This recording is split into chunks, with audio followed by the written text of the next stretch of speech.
आप लोग तो जानते हैं उस वीर का नाम जिसका नाम सुनते ही दुश्मन का सेना भी कांप जाता था। वो वीर थे महाराणा प्रताप। वो पूरा जिंदगी अकबर का फरमान ठुकराते रहे, जंगल में रहना मंजूर किए, लेकिन कभी अपने स्वाभिमान से समझौता नहीं किए। ये बचपन में भील समुदाय के साथ बहुत घुलते मिलते थे। कुछ युद्ध कला इन्होंने भीलों से भी सीखा। इनका जन्म 1540 में मेवाड़ के सिसोदिया वंश में हुआ। इनके पिता का नाम था राणा उदय सिंह II। इनका राज्याभिषेक 1572 में हुआ।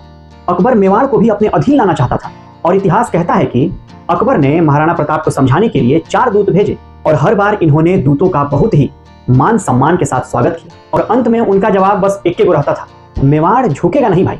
और परिणाम क्या हुआ? हल्दी घाटी का युद्ध।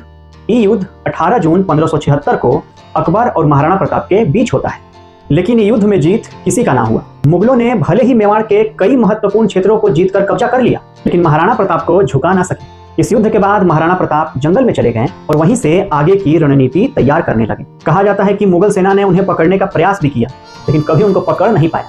अकबर महाराणा प्रताप का सबसे बड़ा शत्रु था। उनकी लड़ाई कोई व्यक्तिगत द्वेष की लड़ाई नहीं थी, बल्कि सिद्धांतों की लड़ाई थी। एक तरफ अकबर था जो अपने साम्राज्य का विस्तार करना चाहता था, वहीं दूसरी तरफ महाराणा प्रताप थे जो अपनी मातृभूमि की स्वाधीनता के लिए संघर्ष कर रहे थे। एक दिन शिकार के दौरान महाराणा प्रताप को चोट लग गया जी, और इसी चोट के कारण उनकी मृत्यु 19 जनवरी 1597 को इनकी राजधानी चावड़ में हो जाती है। जब इनकी मृत्यु की खबर अकबर के पास आती है तो अकबर की क्या प्रतिक्रिया थी, इसका कोई ऐतिहासिक प्रमाण तो नहीं है, लेकिन लोक कथाओं में कुछ जिक्र है जो हम आपको बताना चाहते हैं।